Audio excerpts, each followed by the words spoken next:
नितिन गडकरी जी ने लगातार देश को मिसलीड किया एथेनॉल को और पेट्रोल को लेकर, जबकि उनका मंत्रालय नहीं है वो। उनके बेटों में से क्या टैलेंट है कि उनके बेटे करोड़पति है? क्या टैलेंट है उनके बेटों में कि वो करोड़पति है? इस वक्त भारत में कितनी कारें हैं जो टू व्हीलर हैं जो E20 के हिसाब से बने हुए हैं? सरकार के पास भी डेटा नहीं है, पार्लियामेंट में कहा हमारे पास कोई डेटा नहीं है। यही भूख हड़ताल कांग्रेस का कोई बड़ा नेता या खुद राहुल गांधी मंच पर जाकर क्यों नहीं कर सकते थे कि ये पेपर लीक नहीं होने चाहिए? दो वजह, एक कि उसके लिए मेहनत चाहिए, पर राहुल गांधी बचते हैं उस मेहनत से। अगर आप डॉक्टर भी बन गए ना इस देश के अंदर, तो आपका स्वास्थ्य मंत्री होगा नीतीश कुमार के बेटे जैसा, निशांत कुमार। ये बात का दुर्भाग्य है, उसका कोई टैलेंट नहीं, वो नीतीश कुमार जी का बेटा है, इसलिए उस देश का, बिहार का स्वास्थ्य मंत्री। तो ये जितने नेता है, इनके बच्चे विदेश में क्यों पढ़ते? क्यों धर्मेंद्र प्रधान जी की बेटी को वहाँ पढ़ना पड़ा? धर्मेंद्र प्रधान जी का ब्रिलियंट सोल्यूशन था कि हम टेलीग्राम को बंद करें क्योंकि लीक होता है, क्योंकि जो लीक कर रहा है व्हाट्सएप से पेपर नहीं भेज सकता, सिर्फ टेलीग्राम से भेज सकता है। मतलब उस आदमी को इतना भी नहीं पता था। धर्म खतरे में तो भाजपा के नेता त्रिशूल लेकर जमीन पे क्यों नहीं है? और कौम खतरे में तो ओवैसी के बच्चे तलवार लेकर जमीन पे क्यों? इनके सबके बच्चे विदेश में अंग्रेजी में पढ़ाई करेंगे और गरीब के बच्चे साले मरेंगे। अरे हमारा दादा वंदे मातरम बोलते बोलते गोली खाया, तुम ये भाजपा वाले सर्टिफिकेट देंगे मेरे को कि मैं देशभक्त हूं कि नहीं? इनके सर्टिफिकेट को मैं टॉयलेट पेपर मांगता हूँ।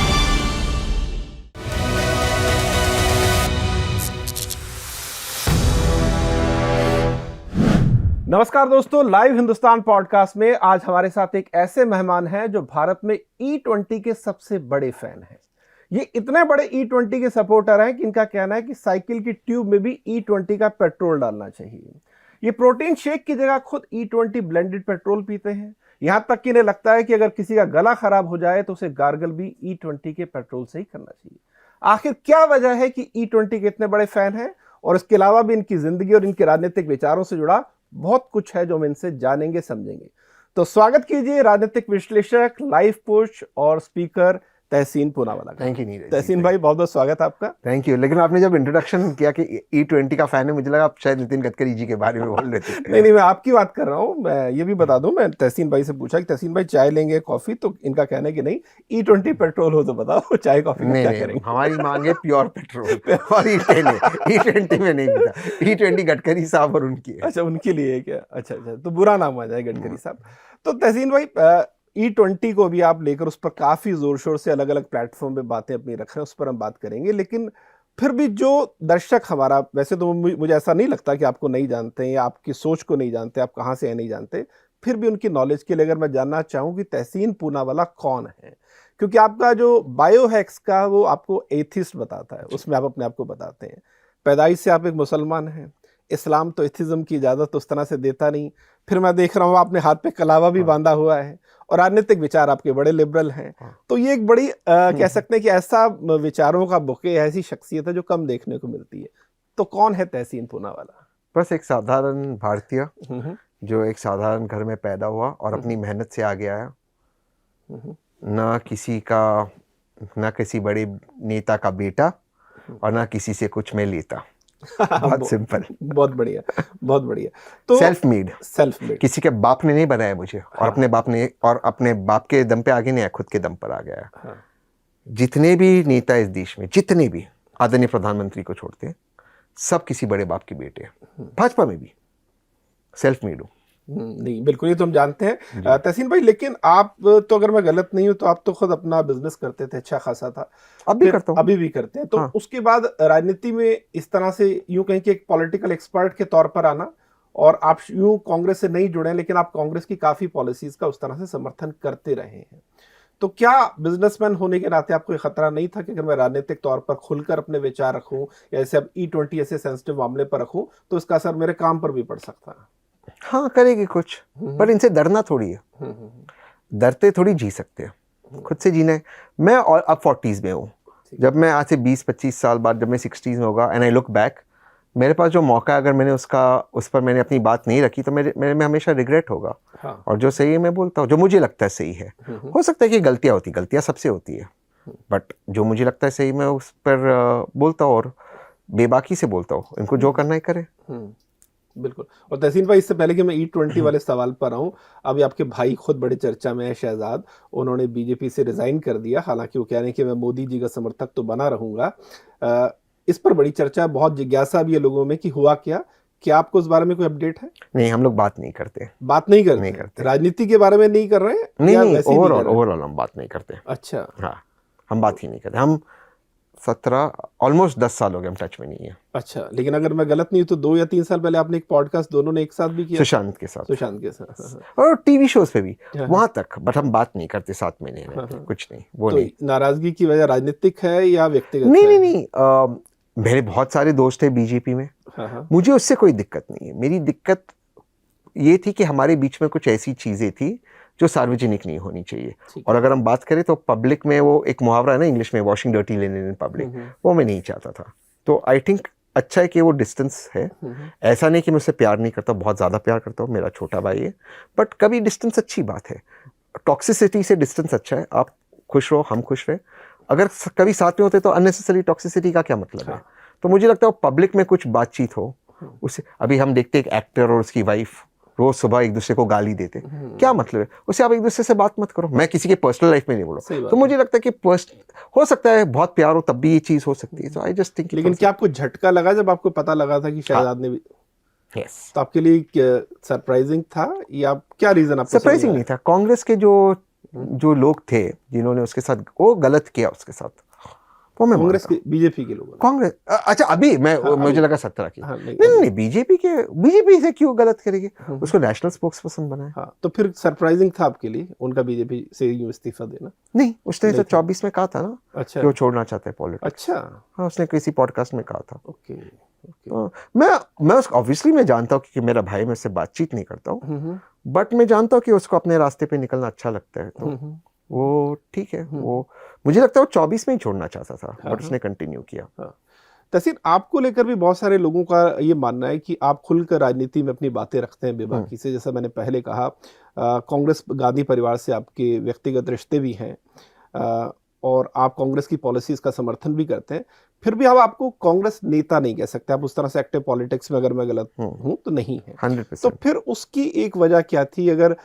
अगर कन्विक्शन है किसी एक पार्टी की पॉलिटिक्स को लेकर, कांग्रेस को लेकर, और इस तरह से हमारे एक पारिवारिक संबंध भी हैं, तो फिर आपको नहीं लगा कि यार नहीं, मुझे पॉलिटिक्स ज्वाइन कर ही लेनी चाहिए? नहीं, not through Congress and not through Gandhi परिवार। नहीं नहीं नहीं, रिश्ते होने चाहिए।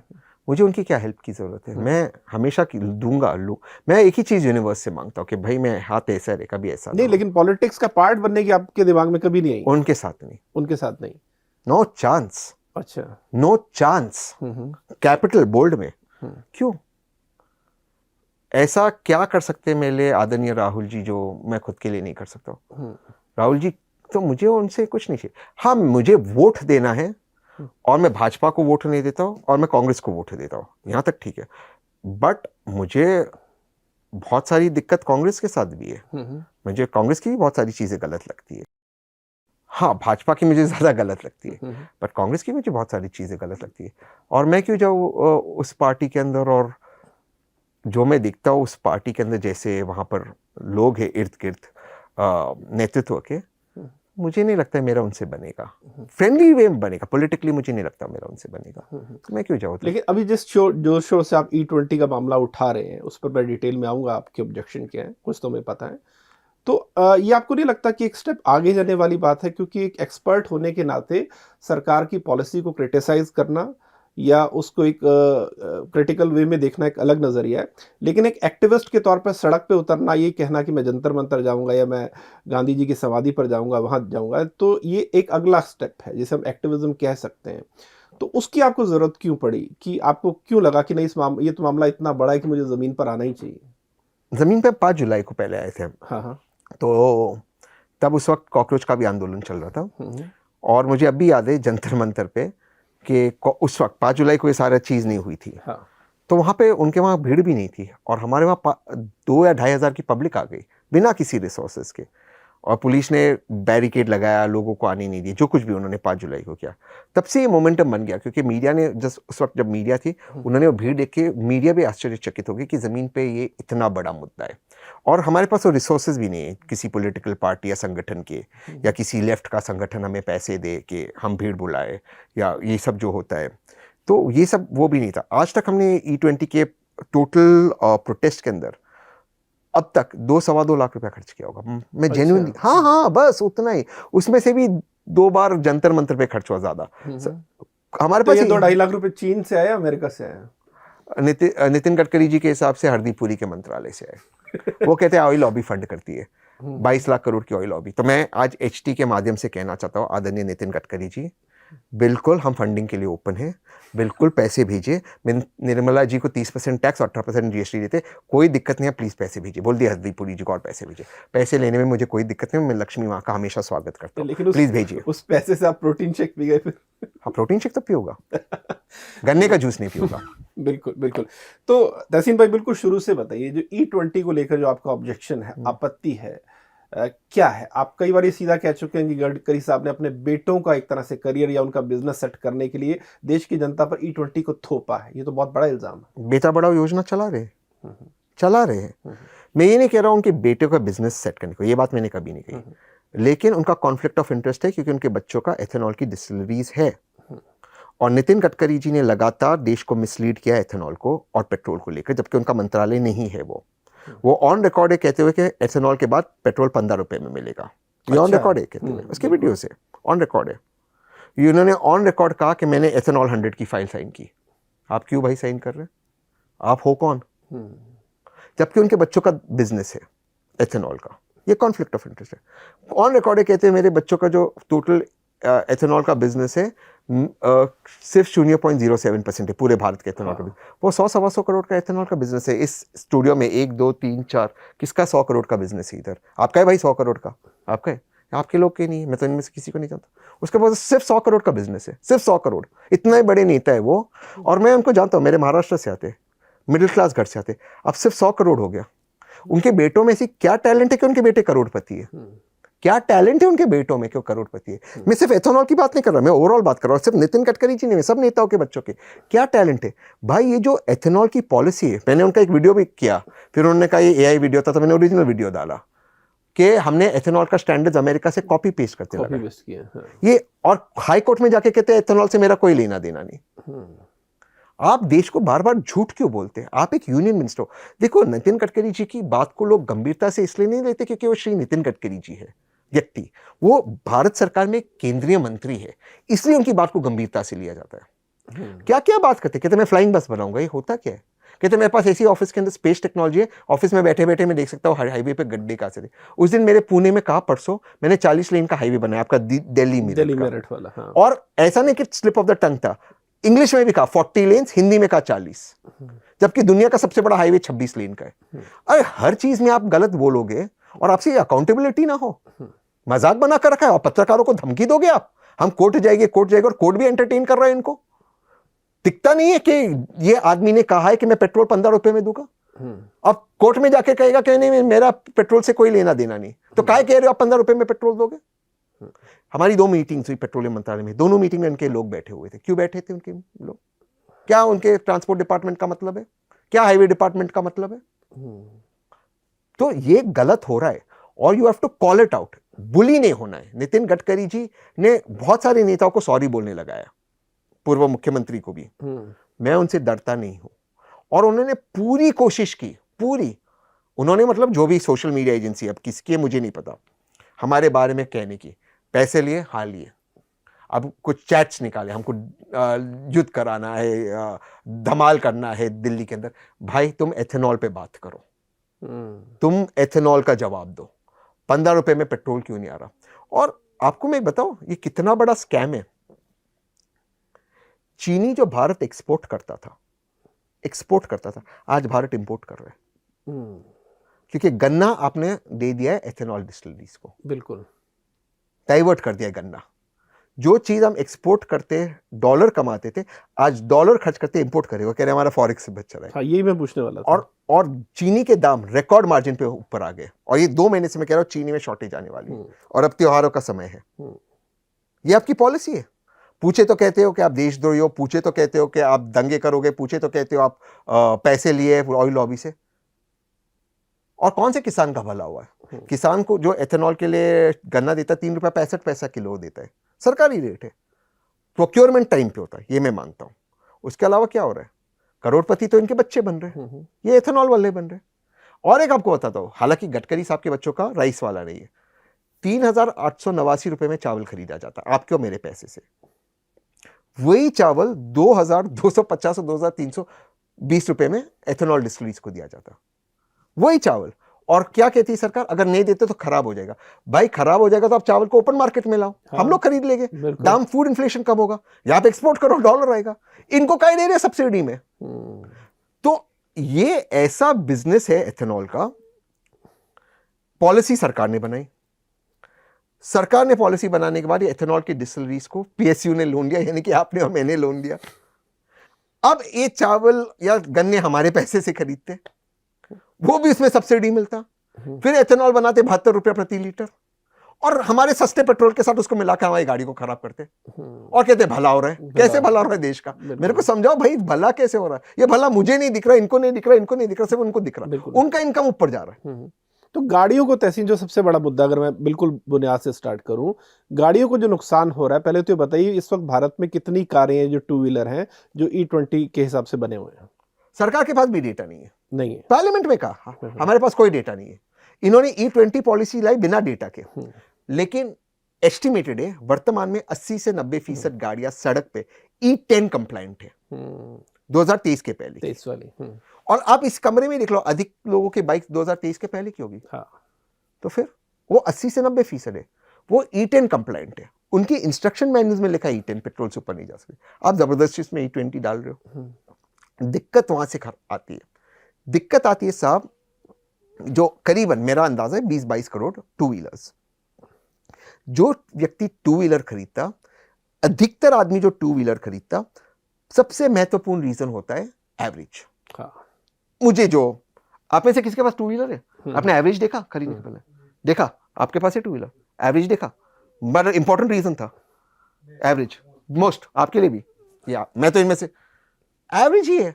अब उनका एवरेज कम हो गया, सरकार कह रही भाई एवरेज कम हो गया, फॉर्मूला की तरह गाड़ी चलाओ। क्या मजाक बना? इसको पूछा क्यों नहीं भाई आपका एवरेज कम हो रहा? उसने एक बाइक ही खरीदा एवरेज के लिए, उसके एवरेज की अपनी लगा दी और कह रहे फॉर्मूला की तरह चलाओ। और इतना मूर्ख बनाने की कोशिश करते हैं, कहते हैं कि नहीं एवरेज कम होने के कई रीजन है, सड़क, ट्रैफिक।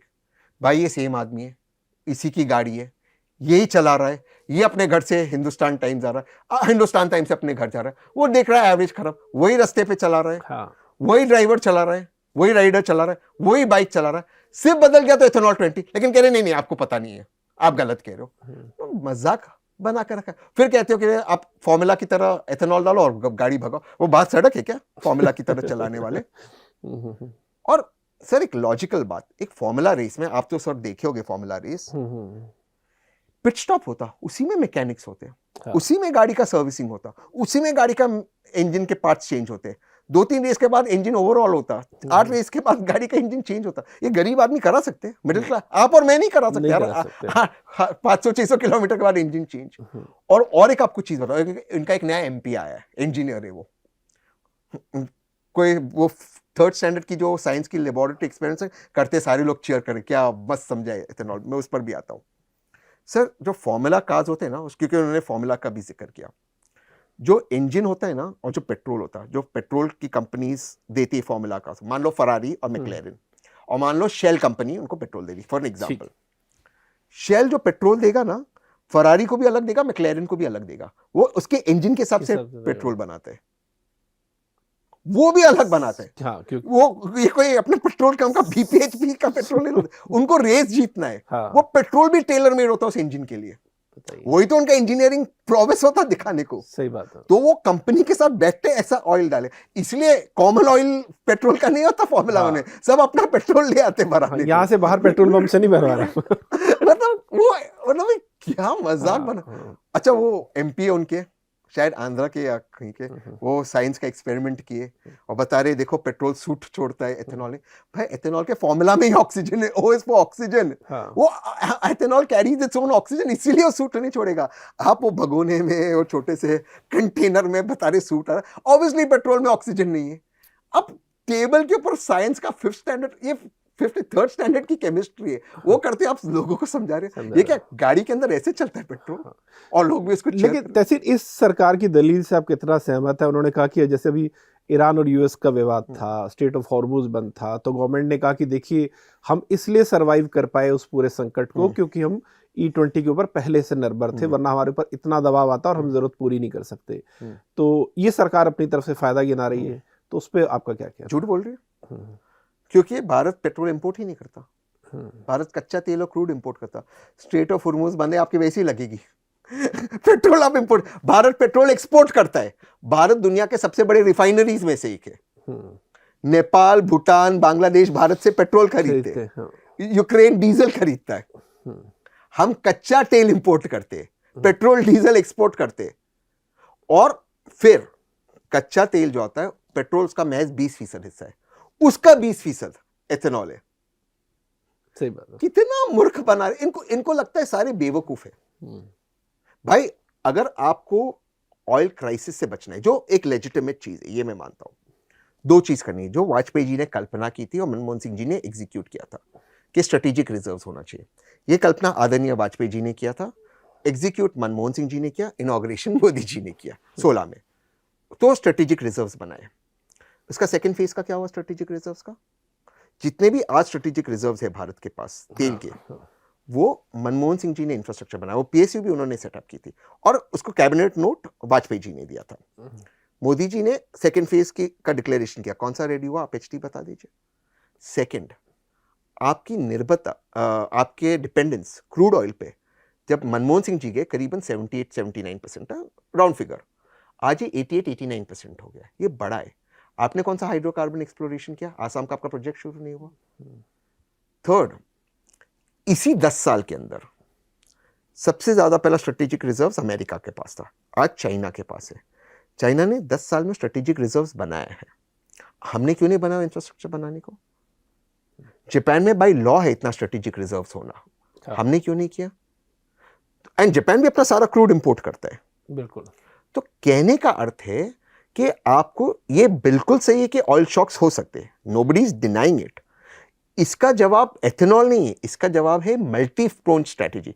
एथेनॉल एक स्ट्रेटेजी है, मैं उसको मना नहीं कर रहा हूं। मैं आज भी नहीं कह रहा हूं एथेनॉल ब्लेंडिंग नहीं होना चाहिए, मैं कह रहा हूं मैंडेटरी नहीं होना चाहिए।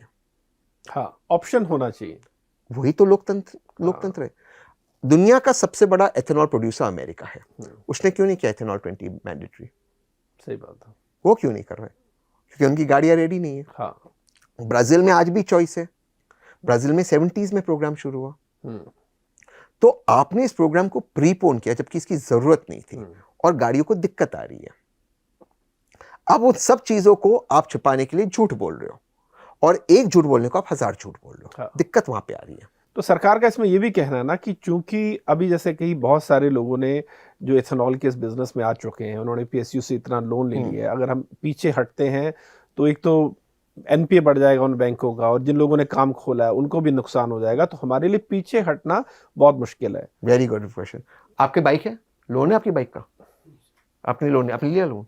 ईएमआई था लोन, तो इसके लोन का कुछ नहीं, इनके लोन का कुछ नहीं, उसके लोन का लोन, और उसका लोन कहां से आता है? पीएसयू बैंक से। तो इसी के पैसे का लोन आ रहा है।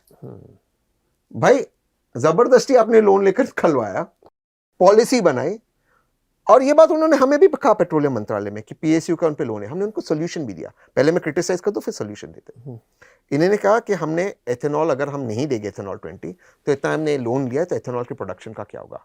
हमने इनको क्या कहा, भारत का एथेनॉल इंपोर्ट बढ़ रहा है अमेरिका से, इंडस्ट्रियल एथेनॉल। एथेनॉल होता है, इंडस्ट्रियल एथेनॉल में कुछ केमिकल्स और टॉक्सिसिटी है, और कुछ नहीं होता है। एथेनॉल का फॉर्मूला वही है, वही एथेनॉल होता है, उसमें टॉक्सिसिटी केमिकल।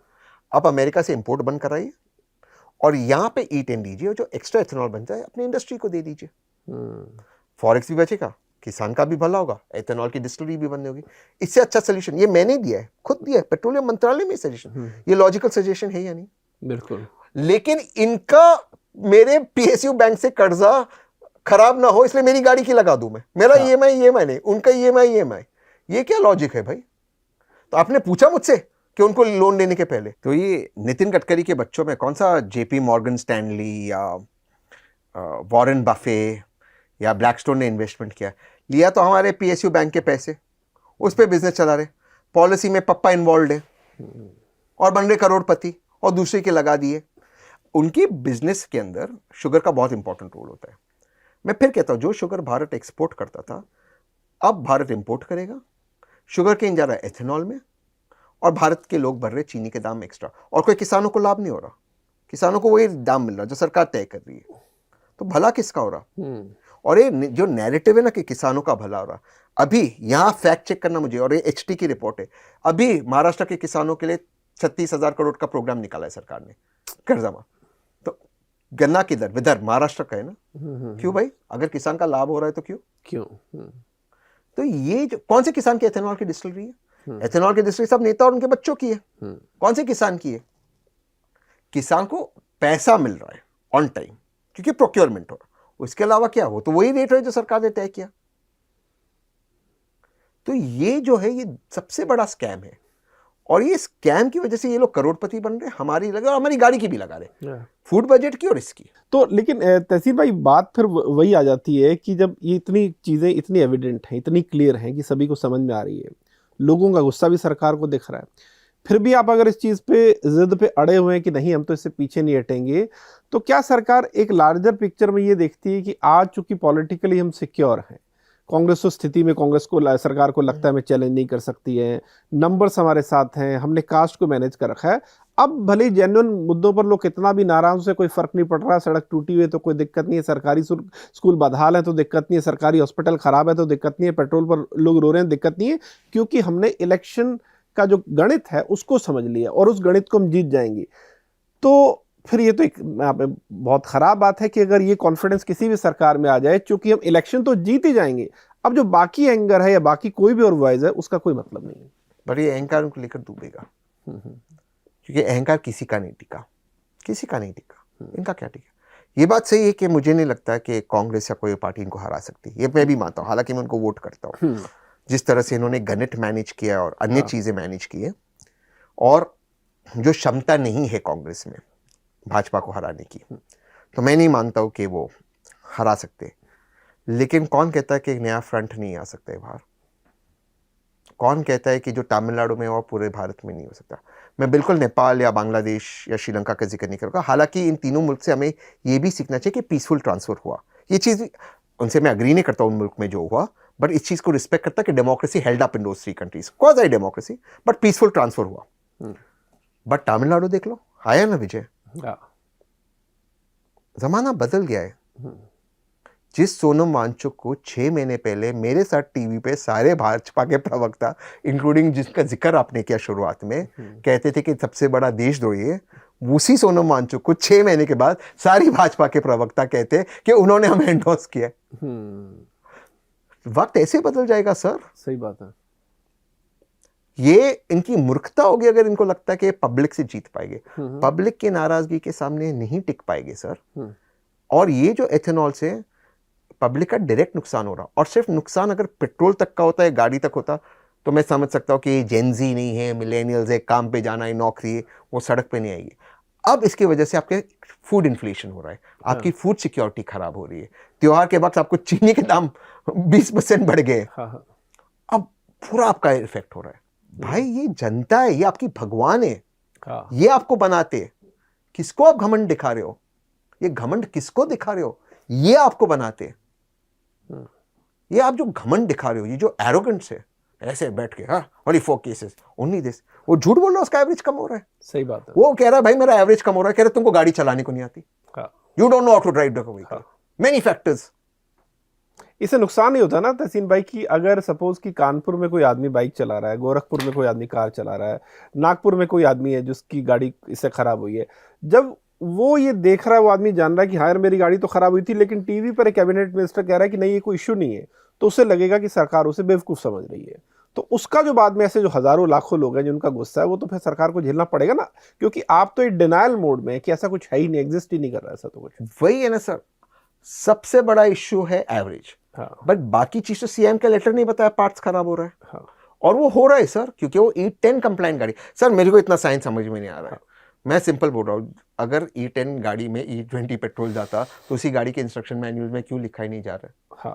क्यों लिखा है? सिंपल चीज, आप कहते हो कि कोई भी गाड़ी खराब नहीं हुई, आप डेटा बताओ अडल्ट्रेटेड पेट्रोल की वजह से कितनी खराब हुई। वो बताओ ना डेटा। सही बात। कितने का फ्यूल पैम्प आपने चेंज किया, कितने का आपने फ्यूल इंजेक्टर्स चेंज किया, वो डेटा बताओ। वो डेटा आप बता नहीं रहे हो। और ये कार कंपनियां तो इतनी सख्त है ना तहसीन जी कि अगर आप कहीं से नई गाड़ी लें और आप सोचें कि जी मैं करोल बाग में जाकर इसमें कोई सीट कवर लगवा लूं या कुछ इसमें लाइट लगवा लूं, तो कंपनी साफ कहती है कि आपने कहीं से भी वायरिंग कट हुई तो उसके बाद आपकी गारंटी या वारंटी खत्म हो गई। जब कंपनीज के ये रूल हैं तो वही जो अगर इंजन है जो E10 के लायक बना हुआ है उसमें अगर आप E20 डाल देंगे, वहां पर ये कार कंपनियां क्यों नहीं ऑब्जेक्ट कर रही कि आप ये सरकार को कि यही क्यों डाल रहे हो, हमारी कोई गारंटी नहीं है। वहां सरकार क्यों कह रही है कि नहीं नहीं कंपनी आपका ठीक करके देगी। उन्होंने शुरुआत में किया ऑब्जेक्ट, हाँ इसलिए ARAI के सीएम की पहले की रिपोर्ट में कि ये जो लागू होना चाहिए, जो नीति आयोग की भी रिपोर्ट है, ये 2030 से लागू होना चाहिए। उस ARAI की रिपोर्ट में, जो मैं बहुत जल्दी सार्वजनिक करूंगा, उसके अंदर उन्होंने साफ तौर पे कहा है कि अगर आप लाते भी हो E20 तब भी आप 2030 तक E10 चालू रखना, क्योंकि गाड़ियां कंप्लायंट है जब तक ये फेज आउट ना हो। बहुत क्लियरली कहा है। लेकिन क्या हुआ इसके बाद कि इन्होंने पुश किया और कंपनीज फेल इन लाइन, और वो हाँ प्रेस कॉन्फ्रेंस भी हुई थी। उस प्रेस कॉन्फ्रेंस में एक मोहतरमा थी इंजीनियर्स इंडिया लिमिटेड से, ब्यूरोक्रेट, वो भी ब्यूरोक्रेट ही है और बहुत फैंसी साउंड करता है इंजीनियर्स इंडिया लिमिटेड, बहुत अच्छी PSU, जेन्युइनली बहुत अच्छी PSU। लेकिन आपके दर्शकों को बता दो, engineers India limited has nothing to with cars और विद पेट्रोल। क्या है उसका, ना कार से कोई लेना देना ना पेट्रोल से, उसका कोई ले, बट फैंसी है ना, तो उसको बिठा दिया आंटी मैम को, मोहतरमा को बिठा दिया।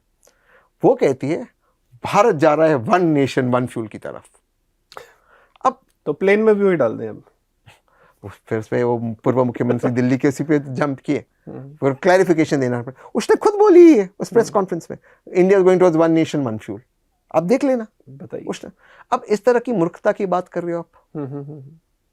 तो इससे एक बड़ा एक जो कह सकते हैं कि एक स्वाभाविक सवाल खड़ा होता है कि अगर हमें वाकई इतनी परवाह है कि हमें फ्यूल पे पैसा खर्च नहीं करना, कुछ ऑल्टरनेट ढूंढना है, तो ईवी पर हमारा उतना फिर जोर क्यों नहीं दिखता जितना हमारा जोर E20 या इन चीजों पर है। नहीं, मैं ये कह रहा हूँ कि ईवी भी चॉइस होनी चाहिए। Why should you force EV? हाँ, क्योंकि फिर आपके पास वो कहाँ टेक्नोलॉजी खुद की बैटरी बनाने को, कौन सी आप कौन से आप वो भी तो आप चाइना से इंपोर्ट कर रहे हो। हाँ।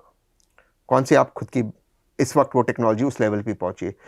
तो सवाल फिर वही आ रहा है कि आपके पास क्या है वो टेक्नोलॉजी, फिर आप चाइना पे डिपेंडेंट हो। हाल में मैंने शायद HT में पढ़ा था कोई स्टोरी के जो ईवी के दिल्ली के अंदर 3 व्हीलर्स या 3 व्हीलर्स थे, उनको कुछ वो बिल्कुल एक ऐप के थ्रू हैक कर लेते थे, वो रुक जाता था। मैंने पढ़ा था उस स्टोरी। तो उसके क्या ड्रॉबैक्स है? मैं ये कह रहा हूँ भाई मेरी लाइफ सिंपल रखो। जिसको ईवी खरीदना, आपको ईवी खरीदना आप खरीदो, मेरे को पेट्रोल की खरीदना, इसको डीजल की खरीदना खरीदे, इसको E20 खरीदना, इसको E100 खरीदना खरीदे। आप सिंपल रखो ना भाई लाइफ, आप चॉइस दो ना जिसको जो लेना। अभी आपने E85 लिया है जो नितिन गडकरी जी ने, 3 या 4 गाड़ी बिकी, रिकॉर्ड है। क्यों 4 ही बिकी? उसका एक लॉजिक है साहब, क्योंकि उसका मार्केट नहीं है। वो जो गाड़ी है उसी मॉडल का, सेम मॉडल का नॉर्मल पेट्रोल गाड़ी से वो 2 लाख रुपया ज्यादा महंगा E85 गाड़ी, और एवरेज आपका कम होता है। तो आपको गाड़ी का पैसा रिकवर करने को 10-12 साल लगता है, तब बिकेगी ही नहीं गाड़ी। मैं वही कह रहा हूं, let the market forces decide. वो अपने आप बेस्ट डिसीजन लेंगे, मार्केट से आप मत छेड़ो। ये एथेनॉल में भी अगर आपने मार्केट फोर्सेस को डिसाइड किए करने देते, ऑटोमेटिकली लोग एथेनॉल को लेते। क्योंकि आप जबरदस्ती से लोन देके मार्केट क्रिएट करने की कोशिश कर रहे हो, रिवोल्ट हो रहा है वो। You can never control a market. मुझे राकेश झुनझुनवाला हमेशा कहते थे, मार्केट आपकी वाइफ की तरह है, आप कभी कंट्रोल नहीं कर सकते, उसको प्यार से रखो। हमेशा वो कहते थे, भगवान उनकी आत्मा को शांति दे। जेफरीज में मुझे हमेशा मिलते थे, मुंबई में मरीन प्लाजा में बैठते थे, कहते थे मार्केट को कभी, अपनी वाइफ और मार्केट को कभी कंट्रोल नहीं कर सकते, दोनों को प्यार और इज्जत देनी चाहिए और खुद पे छोड़ देना चाहिए, वो अपने आप आपके साथ रहेंगे। वही बात है, आप मार्केट जबरदस्ती बनाने की कोशिश करो, मत करो। न ईवी का बनाओ न किसी का बनाओ, फ्री देश में फ्री चॉइस हो। और पहली बार ऐसा हुआ पेट्रोल की वजह से, अब पेट्रोल की गाड़ी के सेल्स गिरे और डीजल के अब बढ़ गए। पहली बार हुआ है। लेकिन तहसीन भाई, ये अगर हम E20 के इस प्रॉब्लम को जो मैं समझ पा रहा हूँ ना कि एक तरह से आपने इम्पोज कर दिया, लेकिन अगर मैं देखूं तो इस तरह का इम्पोजिशन बहुत सारी चीज़ों पर भी है। मसलन अगर मैं स्कूल की बात करूं, अगर हम गवर्नमेंट स्कूल को जानबूझ के बहुत ख़राब रखेंगे, फिर यही पॉलिटिशियन जिनके ऊपर जिम्मेदारी है कि इनको अच्छे से गवर्नमेंट स्कूल बनाने हैं, ये स्कूल ना बनाकर अपने ही प्राइवेट स्कूलों में पैसा लगा रहे हैं, यूनिवर्सिटी खोल रहे हैं, और गवर्नमेंट स्कूल इस लायक नहीं है कि तहसीन अपने बच्चों को भेजे या नीरज अपने बच्चों को भेजे, तो हम क्या करेंगे, हम प्राइवेट स्कूल में भेजेंगे। वो प्राइवेट स्कूल है जो कहीं ज़्यादा पैसे वसूल कर रहा है। तो ये भी एक तरह का इम्पोजिशन ही है ना, कि हमने एक चीज़ जो हमारी जिम्मेदारी थी, रिस्पॉन्सिबिलिटी थी कि अच्छा स्कूल देना, अच्छा गवर्नमेंट हॉस्पिटल देना, हमने दिया नहीं। अब वो इम्पोज हो गया हम पर कि अब तुम भेजो अपने बच्चे को प्राइवेट स्कूल।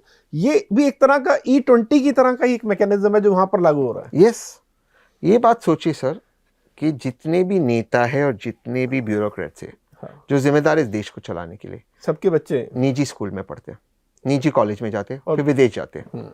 और अगर भगवान न करे इनके परिवार में से किसी को भी कोई बीमारी आए तो निजी अस्पताल में जाते हैं या विदेश जाते हैं। क्यों सर? जब इस देश की व्यवस्था आपके हाथ में, आपके बच्चे सरकारी स्कूल में क्यों नहीं पढ़ते? तो जिस दिन मैं सत्ता में आऊँगा, मैं 3 और 4 पहले दिन पे ऑर्डिनेंस निकालूंगा। मोदी जी का पहला ऑर्डिनेंस था वो इनको लाना, जो टेलीकॉम में अपने थे ना, जो उनके कैबिनेट सेक्रेटरी में उनको लाया, जो रिटायर किए थे, ट्राई में जो थे चेयरपर्सन, उनका पहला ऑर्डिनेंस जो था। मेरा पहला ऑर्डिनेंस निपेंद्र मिश्रा को लाए थे। मोदी जी का पहला ऑर्डिनेंस था निपेंद्र मिश्रा जी। मेरा पहला ऑर्डिनेंस होगा कि जिस दिन मैं आया 50% bureaucrats out of job, salary घर पे जाके मिलेगी, घर पे बैठो सैलरी मिलेगी, काम पे आने की जरूरत नहीं, और रिटायर होने के बाद आउट यू गो, जिस कोर्ट में जाना जाए। और दूसरा ऑर्डिनेंस होगा सब नेता के बच्चे और सब ब्यूरोक्रेट्स के बच्चे सरकारी स्कूल, सरकारी अस्पताल में जाएंगे और पब्लिक ट्रांसपोर्ट से। 2 साल में सिस्टम नहीं बदला ना सर। देखो आप सरकारी छोड़ो, वो तो यहाँ के प्राइवेट स्कूल और प्राइवेट हॉस्पिटल में भी नहीं जा रहे, भारत में ही नहीं रह रहे सर। आप देखो तहसीन भाई, इसमें आप इससे पहले की जवाब दें, मैं एक छोटी सी जो जानकारी हमारे दर्शकों को दे दूं। चाइना में कुछ साल पहले क्या हुआ था, अगर मैं गलत नहीं हूं तो, वहाँ पर जो चाइनीज उनकी गवर्नमेंट है, उन्होंने जितने डायरेक्टर्स थे या गवर्नमेंट का जो भी पार्ट थे, उनमें जितनों के बच्चे या बाहर विदेशों में पढ़ रहे थे, उनको ऑर्डर दिया कि तुम सभी, इनको कोई भी अपने बच्चे को बाहर नहीं भेज सकता, सभी को वापस बुलाओ, सभी चाइना में रहेंगे, यहीं पर पढ़ाई करेंगे, क्योंकि उनको लगता है देश की सिक्योरिटी इससे कहीं कॉम्प्रोमाइज़ नहीं हो रही। मैं अगर यूएस का एग्जाम्पल दूँ, यूएस ने पिछले 1 साल में इंडिया के साथ जो कुछ किया सभी ने हमने देखा। लोग हैरान भी होते हैं कि हमारी तरफ से उस तरह का जवाब नहीं आया। अब इसी का दूसरा साइड ये है कि जब हम देखते हैं कि इसी गवर्नमेंट में बहुत सारे मिनिस्टर्स हैं, ब्यूरोक्रेट्स हैं, जिनके खुद के बच्चे यूएस में हैं, उनके इंटरेस्ट वहाँ पर हैं। तो अगर आपके मिनिस्टर के खुद के बच्चे वहाँ पढ़ रहे हैं, इंटरेस्ट वहाँ पर है, तो आपको कितना इजीली मैनिपुलेट किया जा सकता है, और आपकी हैसियत क्या है कि आप कुछ बोल दें, क्योंकि आपको पता है मेरा खुद का इंटरेस्ट वहाँ पर बैठा हुआ है। तो ये क्या देशद्रोह एक तरह का नहीं है? मैं बड़ा वर्ड यूज कर रहा हूँ, लेकिन मुझे लगता है ये बिल्कुल। मैं नीट के प्रोटेस्ट पे आता हूँ। एक मीटिंग हुई जिसमें फैसला लिया गया कि भारत की वायुसेना पेपर डिस्ट्रीब्यूट करेगी।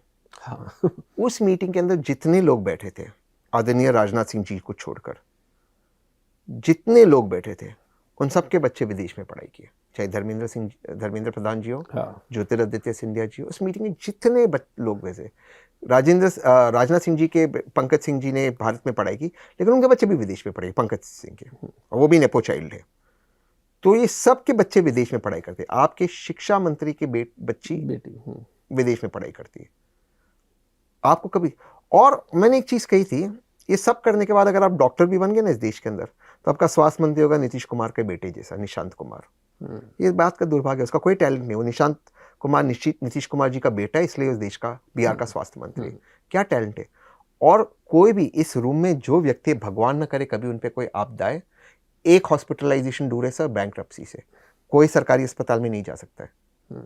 और हम जैसे लोगों में और भी दिक्कत है। हम जैसे मतलब हमारे जैसे सर्विस वाले, क्योंकि हम ना अरबपति है ना गरीब है, तो हम हाथ फैला नहीं सकते, हम सरकारी अस्पताल में जलील नहीं हो सकते, और निजी अस्पताल में छोटे से चले जाओ सर, 15-20 लाख का बिल ऐसे सर 15-20 लाख का ऐसे छोटे में बिल हो जाएगा, ऐसे ही हो जाता। बिल्कुल। कल मेरे ट्विटर पे कल किसी ने मुझे किया कि उसके पिताजी हॉस्पिटल में सादा कोल्ड ये था वो था, और डिस्चार्ज नहीं दे रहे, वो इंश्योरेंस का जो चल रहा था। 2 दिन का 83 ईयर ओल्ड पिताजी बीमार थे, 1.5 लाख का बिल हुआ। बताइए सर, ये आप बताइए सर, एक भगवान न करे आपको हार्ट की कोई प्रॉब्लम हो, कैंसर की हो, सर कैंसर तो 50-60 लाख रुपए ऐसे चले जाएगी निजी अस्पताल, ट्रीटमेंट चालू होने के पहले सर। आप एक हॉस्पिटलाइजेशन दूर हो बैंक्रप्सी से, एक हॉस्पिटलाइजेशन। सर हम, सॉरी सर मैं थोड़ा सा इमोशनल हूं, हमने अभी आज़ादी मनाई, पर ये आज़ादी हमने इसलिए नहीं बनाई कि हम कुछ वर्ल्ड क्लास इंफ्रास्ट्रक्चर हमें बनाना चाहिए, हालांकि हम वो भी नहीं बना रहे। इंफ्रास्ट्रक्चर अंग्रेज ही बना रहे थे, और भारत से बेटर बना रहे थे वर्तमान देश से। हाँ। उनके ब्रिज आज तक नहीं गिरे, बिहार में 12 गिर गए, गुजरात में गिर गए, कोई अरेस्ट नहीं हुआ। हम आजाद हुए क्योंकि सब व्यक्तियों में वही डिग्निटी होनी चाहिए जो एक दूसरे में। अंग्रेज रेस्टोरेंट के बाहर रखते थे, कुत्ते और भारतीय अलाउड नहीं है। हम आजाद इंफ्रास्ट्रक्चर की वजह से नहीं हुए, आजाद हम हुए कि नीरज और तहसीन और ये और ये एक जैसे लोग रहे, कोई हमें जलील नहीं करे। ये नालायक मंत्री और ये नालायक ब्यूरोक्रेट्स अब हमारे मालिक बन गए, ये नए फ्यूडल लॉर्ड्स बन गए। सॉरी, मैं बहुत स्ट्रांग शब्दों का प्रयोग कर रहा हूं, बट ये लोग हमारी जिंदगी बर्बाद कर रहे हैं सर। इनके बच्चे विदेश में जाते, इनका अच्छे से अच्छा इलाज होता, इनका कुछ नहीं, इनके गाड़ियों के काफिले होते, लेकिन हमें ये जलील करते, हमें ये नीचा दिखाते। कमेंट्स देखा हमारे बारे में क्या क्या बोलते हैं, जिस लहजे में बात करते हैं हमारे बारे में, ऐसे बात करते हैं जैसे हम बेवकूफ है। और सिर्फ मैं पॉलिटिशियंस की नहीं, मैं सब लोगों की बात करता हूं। आप समझ गए मेरा इशारा किसकी तरफ है? बिल्कुल बिल्कुल बिल्कुल समझ गए ना मेरा इशारा किसके? जिस घमंड से बात करते, कौन है भाई आप हमारे टैक्स के पैसे से वहां बैठे हुए हैं। इस संविधान के पहले 4 शब्द हम भारत के लोग, ना कि मैं भारत का प्रधानमंत्री, विपक्ष का नेता, मैं भारत का राष्ट्रपति, मैं भारत का चीफ जस्टिस ऑफ इंडिया। हम भारत के लोग, इस संविधान के पहले 4 शब्द, सबसे ऊंचा स्थान हमारा है, लेकिन हमें जलील करते। और छोटे लेवल के इंस्पेक्टर आपको जलील कर सकते हैं। हाँ। क्या रह गया सर? मेहनत करो, टैक्स भरो, जीएसटी भरो, जिंदगी और पैसे भरो, रास्ते पे निकलो, आपको कोई उड़ाकर जाएगा, एम्बुलेंस नहीं आएगी आपको अस्पताल लेके जाने को। और आपको फोन करना होगा तहसीन को या नीरज को कि मैक्स में या अपोलो में मेरा एडमिशन कराओ। निजी अस्पताल में जहां लाखों रुपया बिल है, उसके बाद आपको फोन कराते एडमिशन करवाना होगा। क्या मतलब है इसका? इसके लिए हम आजाद हुए। और अब यही तहसीन भाई आपकी जो बात है, जो पूरा सर्कल इस डिस्कशन का कंप्लीट होता है कि जब सरकार ये कहती है ना, E20 के पक्ष में तर्क देती है कि इससे हमारा अरबों डॉलर बच रहा है, तो वही कॉमन मैन पूछता है कि भैया तुम्हारा अरबों डॉलर तो बच रहा है, लेकिन ना तो मुझे स्कूल मिल रहा है, जिस सड़क पे जाता हूँ वहां पर गड्ढा है, ना मुझे हॉस्पिटल मिल रहा है। और मैं देखता हूँ कि तुम्हारी पार्टीज के फंक्शन होते हैं, उसमें तुम बड़े बड़े मंच बना रहे हो, पार्टी ऑफिस बड़े बड़े बना रहे हो, तुम्हारे सभी के बच्चे बाहर पढ़ रहे हैं, तो ये जो अरबों डॉलर बचा रहे हो, उस पर मेरे पर मुझे क्या फायदा हो रहा है? मैं वही पूछ रहा हूँ सर। ये जो बताते हैं हमारे इतने, हम दुनिया की 4थी सबसे बड़ी इकॉनमी, मुझे बहुत गर्व है सर उसके ऊपर, लेकिन हम पर कैपिटा इनकम में 122 है सर।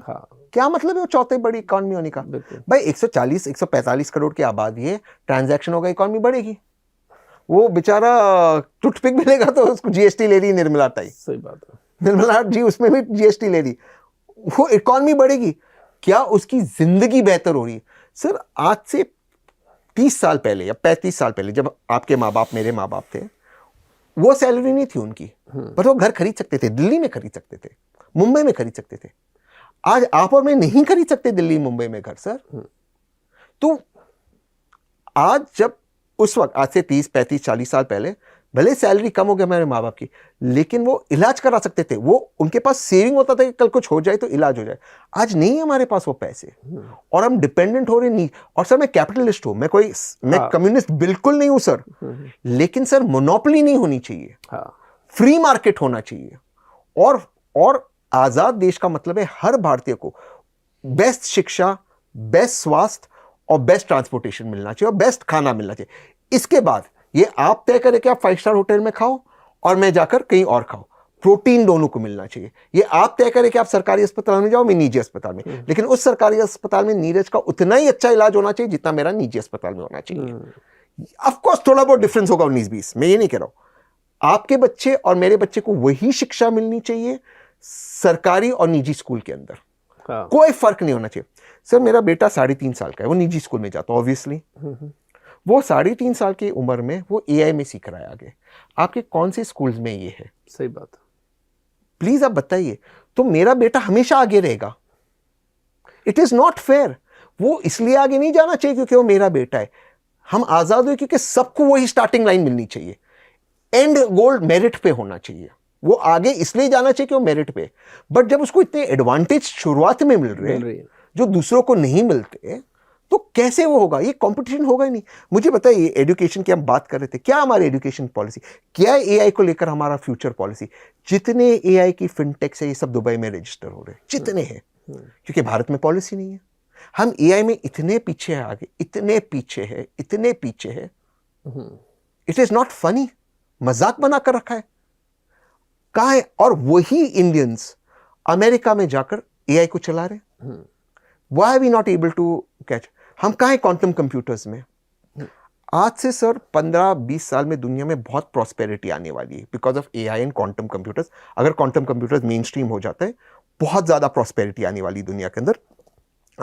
हमारी उम्र बढ़ेगी और हम एक अच्छी क्वालिटी की लाइफ जिएंगे, खास करके अगर क्वांटम कंप्यूटर्स आते हैं। But even with AI prosperity बहुत ज़्यादा बढ़ने वाली है। बट इनिशियल फेज में थोड़े जॉब लॉसेस हो गए और हमें वो एडजस्टमेंट फेज में होगा। India can take advantage with this AI revolution कि हम एआई को फिजिक्स और ह्यूमैनिटी सिखा सकते हैं। हम कहीं नहीं है उस दौर के अंदर, कहीं नहीं है सर। और अगर आप चाइना और अमेरिका को देखो जो एआई में compete कर रहे हैं सर, अमेरिका कंप्यूटिंग में दुनिया का नंबर 1 है। There is no competition to American computing, but China is not far behind. और चाइना इलेक्ट्रिसिटी में नंबर 1 है and America is not far behind. तो overall America is better in AI, China is almost there but it's not got the same computing power. India ना computing में ना electricity में, and without computing and electricity आप AI में कभी compete नहीं कर पाओगे। आप कभी क्वांटम कंप्यूटर्स में compete नहीं कर पाओगे, क्योंकि the very definition, for example अगर आप क्वांटम कंप्यूटर पे आते हो, जो कैलकुलेशंस आपको करने चाहिए आपको फ्रीजिंग टेम्परेचर पे करने होंगे। और अगर आपको फ्रीजिंग टेम्परेचर पे करने आपको इलेक्ट्रिसिटी स्टेबल और कंटिन्यूस सप्लाई ऑफ पावर चाहिए, चीप चाहिए, ताकि वो आप कैलकुलेट कर पाओ, आपका क्वांटम कंप्यूटर वो क्वांटम कैलकुलेशन क्यूबिट्स कर पाए। द प्रॉब्लम इज कि आपका quality of infrastructure is so bad that you will never be able to compete। और जो प्रॉब्लम दुनिया का भारत सॉल्व कर सकता था उस टैलेंट के साथ, वही टैलेंट भारत छोड़कर कहीं और वो प्रॉब्लम सॉल्व करेगा। और इसीलिए सबसे ज्यादा HNI, सबसे ज्यादा टैलेंटेड लोग भारत छोड़ के जा रहे हैं, क्योंकि आपके पास फ्यूचर नहीं है। यहाँ पर कहाँ है फ्यूचर सर? आप मुझे बताओ। और मैं जेन्युइनली पूछना चाहता हूँ, क्योंकि मैं बहुत पैशनेट हूँ इस सब्जेक्ट में, एआई फिनटेक में। क्या क्रिप्टो लीगल है या इलीगल है? किसी को नहीं पता, वो बाबू तय करेगा।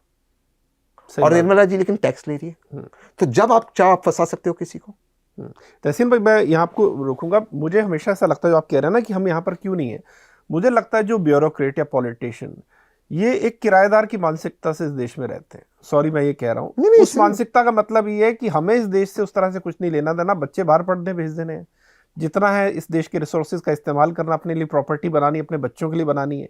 जब ये किराएदार की मानसिकता होगी, मैं छोटा सा चाइना का फिर एग्जांपल देता हूं कि वहां पर पॉलिट ब्यूरो है, वो हर साल में एक थीम चुनता है कि इस साल की थीम है ईवी। अब पूरा चाइना में उस एक साल के अंदर ईवीज पर जितना रिसर्च हो सकता है, शोध हो सकता है, वो होगा, और सारा जो अपनी एनर्जी उसमें लगाएंगे उस एक थीम को पकड़ के। इस विजन के साथ देश बढ़ते हैं। हमारे यहाँ पर कहना नहीं चाहिए अगेन फिर कि कोई कांवड़ यात्रा निकलती है तो हम 1 हफ्ता 10 दिन के लिए स्कूल ही बंद कर देते हैं। नो डिसरिस्पेक्ट, होनी चाहिए यात्रा, लेकिन क्या बच्चों की पढ़ाई इतनी गैर जरूरी है कि आप 1 हफ्ते की पढ़ाई बंद कर दें? एक बच्चा एक दिन में 8 घंटे या 7 घंटे स्कूल जाता है। अगर वहां पर 10 लाख बच्चे भी हैं तो 10 लाख बच्चों का मतलब है कि 80 लाख स्कूलों के घंटे आपने वेस्ट कर दिए। उन माँ बाप ने जो 1 हफ्ते स्कूल भेजना था, उनकी भी 3-4 हज़ार रुपए की एक बच्चे की फीस होगी, करोड़ों रुपए का वो घाटा है। क्या इस तरह से हम कभी चीज़ों को कैलकुलेट नहीं करते हैं, सोचते नहीं हैं? अगर हमारी प्रायोरिटीज ऐसी हैं तो फिर ईवी या क्वांटम कंप्यूटिंग में हम कहाँ पर कुछ हो सकते हैं? नहीं हो सकता है सर, क्योंकि जब तक आपको ब्यूरोक्रेट्स रूल करेंगे और नेता को समझ में नहीं आएगा, आप नहीं कर पाएगा। टैलेंट छोड़ कर जाएगा। आपने पढ़ा इसरो के भी साइंटिस्ट छोड़। हाँ बिल्कुल। क्योंकि सर आदमी को क्या चाहिए? आदमी को चाहिए स्पेस टू ग्रो। आदमी नहीं चाहता कि सरकार अपनी जिंदगी में हस्तक्षेप करे। यहाँ उल्टा हो रहा है सर। हो क्या गया है कि आपको चॉइस धीरे धीरे कम हो रही है, तो आदमी बोलेगा मैं क्यों यहाँ पर रहूँ, I will leave and go. And that is why they are leaving the country and going. ये जितने लोग विदेश से कहते हैं ना इंडिया इज द ग्रेटेस्ट, जो मैं मानता हूँ इंडिया है, वो इंडिया क्यों नहीं आते वापस? मैं फिर कहता हूँ, ये जितने नेता है इनके बच्चे विदेश में क्यों पढ़ते? क्यों पढ़ते? क्यों धर्मेंद्र प्रधान जी की बेटी को वहाँ पढ़ना पड़ा? मैं किसी के बच्चे के पढ़ने के खिलाफ नहीं हूँ। मैं पूछा कि देश के शिक्षा मंत्री की बेटी वहाँ क्यों पढ़ रही है? ऐसा क्या नहीं है इस देश के अंदर कि उनकी बेटी नहीं पढ़ती? हाँ, कोई ऐसा कोर्स हो जो नहीं है इंडिया में, मैं भी मान सकता, कोई ऐसा रिसर्च हो तो करना चाहिए, ऑफ कोर्स करना चाहिए। कोई ऐसा इलाज हो जो ना हो, और अगर आपके पास भगवान ने पैसे दिए प्लीज आप करवाओ। लेकिन जब आपके पास सब कुछ है तो व्हाई यू गोइंग अब्रॉड? वो इसलिए बाहर जा रहे हैं क्योंकि जब वो घर से बाहर निकलते हैं तो उनको फुटपाथ पे इंक्रोचमेंट नहीं दिखती है, सड़क पे टूटे गड्ढे नहीं दिखते हैं, 500 का AQI नहीं दिखता है, कोई गाड़ी चलाते हुए सामने आवारा कुत्ता नहीं आ जाता है, और जब वो घर से थोड़ी दूर निकलते हैं वहां पर उनको एक पार्क दिखता है, एक टेनिस कोर्ट दिखता है, एक नेचर पार्क दिखता है, इसलिए वहां जाते हैं। तो जब वो उनके लिए है वो जिंदगी हमारे पैसे पे, तो हमारे लिए वो जिंदगी तो वो क्यों हमारे नेताओं को बनानी है ना, क्योंकि हमें एनक्रोचमेंट भी करवानी है, हमें पार्क की जमीन छोड़नी नहीं है, वहां बिल्डर को देके एक सोसाइटी और काट देनी है, क्योंकि उसी से हमारे पास पैसा आएगा। और इसी से मैं वापस E20 पे आता हूँ, क्योंकि E20 का एक आर्ग्यूमेंट है कि हमें फॉरेन रिजर्व बचाना है। हाँ, चीनी का तो मैंने आपको बता दिया। अगर सिर्फ सड़क ठीक हो जाए, सिर्फ भारत में सड़क ठीक हो जाए, इंक्रोचमेंट हट जाए, ट्रैफिक रेगुलेट हो जाए, आवारा कुत्ते नहीं आए, हालांकि मैं डॉग लवर हूँ, हाँ, रास्ते के बीच में ना आए, बिल्कुल, और पशु ना आए रास्ते के बीच में, और ट्रक्स जो है लेफ्ट साइड पे चलाए जिससे जाने बचे, 3 लाख करोड़ सालाना बचाएगा भारत। बताइए। सिर्फ उतने से आप 3 लाख करोड़ बचाओगे। सिर्फ उतना किए तो आप 3 लाख करोड़ बचाओगे। मतलब इस पर हम फोकस नहीं कर रहे हैं और हम कुछ और कुछ करने की क्योंकि कोशिश कर रहे एनक्रोचमेंट वोट बैंक किसका है? हैं। हाँ, क्योंकि बिल्डिंग होगी तो फिर एक्स्ट्रा बिल्डिंग होगी, पार्क को कट करते तो बिल्डर किसको पैसे देगा? बिल्कुल, क्योंकि क्योंकि कॉन्ट्रैक्ट कम होगा, रास्ते खराब हो गए, दोबारा से कॉन्ट्रैक्टर को पैसा, कट किसको मिलता है? मैं भाजपा को नहीं कर, सभी नहीं, सभी, बिल्कुल। तो ये होता है, जो नेता ये कह सकता है कि दिल्ली से मेरठ मैंने 40 लेन का हाईवे बनाया और ओपनली झूठ बोले और उसका कोई कॉन्सिक्वेंसेस ना हो, जबकि यहां दिखता है कि भाई ये 40 लेन का नहीं है, दिल्ली, यहां हम दिल्ली में बैठे हैं और वो कह रहा है मैंने 40 लेन का बनाया। और ऐसा नहीं कि वो कोई अफ्रीका में कह रहा है, वो पुणे और मुंबई में कह रहा है, जिसमें इंटरनेट बढ़िया देख सकते भाई कितने लेन का हाईवे बना है, और उसका कोई कॉन्सिक्वेंसेस नहीं उसके झूठ का। लेकिन तहसीन भाई, बीइंग ए पॉलिटिकल एक्सपर्ट, आप चूंकि हर मामले पे बोलते हैं, मुझे बताइए, फिर भी अगर मोदी सरकार तीसरी बार चुनी गई है, बहुत सारे लोग अभी भी उसके साथ एक कनेक्ट फील करते हैं, और नो डाउट इतने राज्यों में है भी, तो जाहिर तौर पर अच्छे काम भी किए होंगे 10 सालों में, है ना? 100%। तो वो फिर आपको क्या लग रहा है कि वो जो अच्छे काम किए हैं, उस बारे में आपका क्या कहना है? उससे आप क्रेडिट नहीं देते उसके लिए? 100% देता हूँ, क्यों ना दूं? मेरी कोई निजी डिसीजन नहीं, मुझे जो काम, क्या अच्छे काम किए अगर हमारे, क्योंकि दर्शकों को ये नहीं लगना चाहिए कि हम किसी सरकार या पार्टी की नहीं, और जहां फिर बता दूं, आलोचना कांग्रेस की भी की, बिल्कुल, और हम यहाँ पूरे पॉलिटिकल सिस्टम की बात कर रहे हैं, किसी पार्टी की बात नहीं कर रहे हैं। मुझे मोदी जी का सबसे अच्छा काम लगा 370 हटाया, बेस्ट लगा मुझे, टू गुड, बढ़िया लगा मुझे, मैं तो समर्थन कर। ऑपरेशन सिंदूर मुझे बहुत अच्छा लगा, बहुत अच्छा लगा। दुख हुआ कि हमें रुक गए, थोड़ा और 1-2 दिन और मारते। तो जो मिडिल ईस्ट के साथ हमारी रिलेशनशिप्स है, I2U2, Israel, India, America, UAE, बहुत अच्छा किया उन्होंने। जो अब हम, जिसको चाइना कहता है साउथ पैसिफिक, जो हम देख रहे हैं उस चीज की तरफ, I think he done a good job. I think मैं इन चीजों में पूरी तरह से प्राइम मिनिस्टर को सपोर्ट करूंगा। और जो उज्ज्वला योजना चली, प्रधानमंत्री बेटर हो सकती थी, बट नीयत साफ थी, मैं मानता हूँ नीयत साफ थी, इन चीजों में क्रेडिट दूंगा। ऑफकोर्स उज्ज्वला बेटर हो सकता था, 1 से 1.5 करोड़ सिलेंडर रीफिल नहीं हुए क्योंकि कितने महंगे हो गए, but I still think in चीजों पे मैं उनको क्रेडिट दूंगा, क्यों ना दूं उनको credit. I am going to be fair. जो दूसरा सवाल है, फिर क्यों जीतती है भाजपा? सिर्फ इन कामों की वजह से नहीं, विपक्ष भी इतना यूजलेस है ना देश में, बहुत यूजलेस विपक्ष है। अब आप सोचिए सर, मतलब बहुत पीड़ा होती है, पार्लियामेंट में सरकार तो चाहती है ना कि क्वेश्चन आर डिस्टर्ब हो, सरकार को तो जवाब देना ही नहीं है। ये पहली बार है भारत के इतिहास में कि सरकार भाग रही है, पहली बार है भारत के इतिहास में कि माननीय गृह मंत्री जी हाउस में थे, पार्लियामेंट में थे, लेकिन हाउस में आकर नहीं बैठे।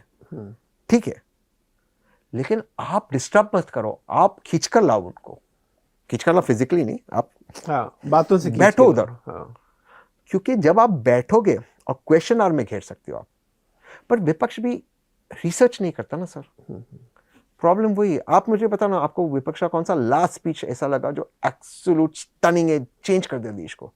याद करो, अरुण जेटली जी की स्पीचेस होती थी, सुषमा जी की होती थी, जब कांग्रेस भी विपक्ष में होते थे, भैरव सिंह शेखावत जब होते थे विपक्ष में, भाजपा के बड़े नेता जो लोग नहीं जाते, उपराष्ट्रपति बाद में बने देश के, आप वो स्पीचेस देखो। अब कांग्रेस भी जब विपक्ष में थे तो स्पीचेस देखो, कितने अच्छे स्पीचेस होते थे। राजीव जी के स्पीचेस तो विपक्ष में थे। आज कौन मेहनत कर रहा है विपक्ष में? थोड़ा आप अखिलेश जी को हटा दो, कौन अच्छा बोलता है पार्लियामेंट? थोड़ा सा प्रियंका जी को हटा दो, ये दोनों को निकाल दो, कौन बोलते हैं? मे बी शशि थरूर, मनीष तिवारी, कौन? तहसीन भाई, जैसे आपने कहा कि आप कांग्रेस की पॉलिसीज के समर्थक रहे हैं, सिंपैथाइजर हैं, मेरा एक बड़ा सीधा सवाल है कि अभी जो हमने देखा, CJP ने एक प्रोटेस्ट किया, सोनम वांगचुक वहाँ भूख हड़ताल पे भी बैठे, मुद्दा भी क्लियर था कि भैया उनको हटाओ और ये हमारी मांगे हैं। और फिर जब वो मुद्दा बढ़ा तो हमने देखा बहुत सारे नेता भी आए, राहुल गांधी भी वहां पर गए, वहाँ नहीं गए, वो पीएम आवास गए। पीएम आवास गए, उन्होंने अपना सपोर्ट भी दिया। मेरे जैसे बहुत सारे लोग ये सवाल पूछते हैं कि ये मुद्दा तो ऐसा है नहीं कि 2 महीने या 3 महीने पहले पैदा हुआ। पेपर लीक तो पिछले 6 सालों में तकरीबन 85 से 100 पेपर अलग अलग स्टेट में लीक हुए, नेशनल लेवल पे भी बड़ी बड़ी परीक्षाएं लीक हुई। तो विपक्ष भी इस बात के इंतजार में क्यों बैठा रहता है कि कहीं पर कोई कन्हैया कुमार दे तो हम उसके साथ चले जाएं, कहीं कोई गुजरात में हार्दिक पटेल कोई आंदोलन करे तो वहां चले जाएं, कहीं कोई सीजेपी प्रोटेस्ट करे तो वहां चले जाएं। मतलब सरकार के खिलाफ कोई और आवाज उठाए, जब उसको जन समर्थन मिले तब हम उसके साथ मंच शेयर करें। यही भूख हड़ताल कांग्रेस का कोई बड़ा नेता या खुद राहुल गांधी मंच पर जाकर क्यों नहीं कर सकते थे कि ये पेपर लीक नहीं होने चाहिए? 2 वजह, एक कि उसके लिए मेहनत चाहिए, और राहुल गांधी बचते हैं उस मेहनत से। मैं व्यक्तिगत किसी का नाम नहीं कहूँगा, मेहनत चाहिए। अभी जो वर्तमान विपक्ष है, विपक्ष ने सारी पॉलिटिकल पार्टीज इंक्लूडिंग भाजपा, लेकिन भाजपा की टॉप लीडरशिप ने, बाकी जितने भाजपा में भी सारे बड़े बाप के बेटे, सारे अखिलेश यादव जी मुलायम सिंह जी के बेटे, आप कोई भी पार्टी, उमर अब्दुल्ला साहब, फारूक अब्दुल्ला के, महबूबा मुफ्ती साहब की बेटी, उनकी बेटी आएगी, बादल साहब के बेटे हैं, उनकी वाइफ है। आप सांगमा साहब नॉर्थ ईस्ट में देख लीजिए, महाराष्ट्र में आ जाइए, पवार, ठाकरे परिवार, देवेगौड़ा परिवार, स्टैलिन परिवार, केसीआर, केटीआर, चंद्रबाबू नायडू बहुत कम लोग जाते, खुद सन इन लॉ थे, बहुत कम लोग जानेंगे ये पॉलिटिक्स से। अब उनके बेटे, नारा लोकेश इज सो ग्रेट, भाई वो उसका बेटा है केसीआर, केटीआर, तो it's become a family business. और भाजपा भी हो चुकी है except for the top leadership, but Bhajpa is also पूरी फैमिली रन है। तो सवाल ये है कि मेहनत नहीं होगी, जो मेहनत फर्स्ट जनरेशन कर पाए वो कर ही नहीं पाएंगे, वो है कि नहीं। सेकंड, इसके लिए आपको इंटेलेक्चुअल डेप्थ चाहिए। फॉर एग्जांपल, जब नीट पे चर्चा हो रही थी, धर्मेंद्र प्रधान जी का ब्रिलियंट सोल्यूशन था कि हम टेलीग्राम को बंद करें क्योंकि लीक होता है, क्योंकि जो लीक कर रहा है व्हाट्सएप से पेपर नहीं भेज सकता, सिर्फ टेलीग्राम से भेज सकता है। मतलब उस आदमी को इतना भी नहीं पता था। और विपक्ष में एक स्पीच में किसी ने सोल्यूशन नहीं दिया। क्या किसी आदरणीय प्रधानमंत्री जी ने कहा कि हम 3 महीने में स्पेशल ट्रायल कोर्ट में करेंगे। मैंने ये मैसेज भेजा कांग्रेस के सारे टॉप लीडर्स को कि प्राइम मिनिस्टर सर से क्वेश्चन पूछना, उस हाउस में क्वेश्चन पूछना कि ऑलरेडी भारत के अंदर स्पेशल कोर्ट्स है, हाँ, और ऑलरेडी स्पेशल कोर्ट्स की बात करो, 3 लाख केसेस, करीबन 3 लाख केसेस पेंडिंग है। तो ये कैसे 3 महीने में हो गए? इसके जजेस कहाँ से आ रहे हैं? क्या जो एग्जिस्टिंग जजेस है, स्पेशल जजेस है? एग्जिस्टिंग जजेस है तो जो किसी का एसिड केस होगा, रेप केस होगा, उसको आप छोड़ते क्या करोगे? सही बात, तो उसको जस्टिस नहीं। और नए जजेस आ रहे तो उसका प्रोसेस क्या है? किसी ने नहीं पूछा। क्या किसी विपक्ष ने, अगर मैं विपक्ष का नेता होता, मैं लीडर ऑफ ऑपोजिशन होता, मैं पूछता, मैं सोल्यूशन देता कि क्यों ना हम इसको ब्लॉकचेन पे डालें, AI जिप कोड टेक्नोलॉजी के साथ के जो पेपर, क्योंकि ये जो नीट के पेपर्स हुए वो ट्रांसलेटर्स ने लीक किए, जो ये लोग थे, जोशिया कुलकर्णी जो था हमारे पुणे से ही था, जिसने लीक किया, उसको पेपर पूरे मिल गए थे, उसको ट्रांसलेट करना था, तो जिप कोड से खुले, वो उसी डिवाइस के ऊपर खुले जहाँ डिवाइस के लिए ऑथोराइज हो, उसका स्क्रीनशॉट नहीं ले पाएंगे आप, ताकि वो पेपर नहीं आ पाए। आपने टेक्नोलॉजी के इंटीग्रेशन की बात की, किसी ने एक ने ये सवाल पूछा कि जो रिकमेंडेशन था कमेटी का कि NTA को स्टैट्यूटरी पावर्स मिलना चाहिए, नॉट अंडर सोसाइटी एक्ट, जो अभी सोसाइटी में, किसी एक विपक्ष के ने आपने क्यों नहीं किया इतने साल? क्योंकि उसके लिए आपको मेहनत करनी पड़ती, पढ़ना होगा कि NTA की क्या रिकमेंडेशंस थे, इन्होंने क्या किया, कैसे गड़बड़ हुआ, कैसे पेपर। आप CBI का चार्जशीट ही पढ़ लेते, आपको पता चलता कि कैसे पेपर, आप उसके सोल्यूशन देते। पर फिर देंगे तो फिर कर्नाटका में क्यों नहीं है लागू, तेलंगाना में क्यों नहीं है, पंजाब में क्यों नहीं है, वो सब झारखंड में क्यों नहीं, वो सवाल उठेंगे। तो करना किसको नहीं है, तो सब इसको जाने देते, कोई उठा देता तो सब इसे जम करते सरकार को गिराने को, इसके लिए क्रेडिबिलिटी जा रही। बट जो विपक्ष नहीं समझ रहा, जो मुझे दुख होता है इस पे, कि इससे भाजपा बार बार जीतेगी, क्योंकि भाजपा को ये सूट हो रहा है कि कोई लड़का नीट का उठा दे, तहसीन एथेनॉल का उठा दे, कोई उठा दे, भाजपा को सूट हो रहा है, बिकॉज भाजपा जानती है उनका पॉलिटिकल राइवल नहीं। और कांग्रेस जम कर लेगी, अरविंद जी जम कर लेंगे, कोई और आ जाएगा उस मुद्दे पर, मुद्दा चलेगा, खत्म होगा, भाजपा को थोड़ा बहुत नुकसान होगा, बट जो आपने कहा गणित में नुकसान नहीं होगा, लड़ना कांग्रेस को है।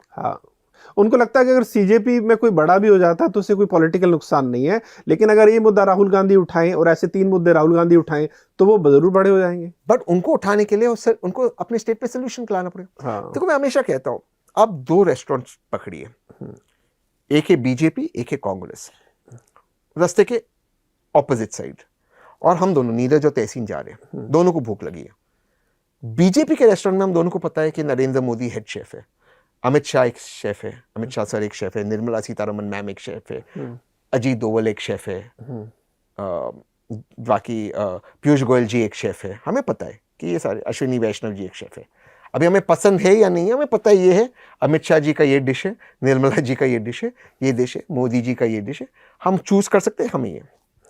इस रेस्टोरेंट में हमें ये नहीं पता कि बूफे के आला काट है, हाँ, हमें ये नहीं पता हेड शेफ कौन है, हमें ये नहीं पता हमें क्या परोसा जाएगा। सिर्फ ये रेस्टोरेंट कह रहा है भाजपा खराब है। वो तो मैं भी जानता हूँ, नीरज और तहसीन भी जानते हैं भाजपा खराब है, हमें भी इधर ही जाना है, बट आप कहीं नहीं रहे हो क्या है। तो फिर नीरज कहते यार मेरे को तो भूख लगी, मैं जा रहा हूं उधर। तुम संगी हो, तुम गलत हो।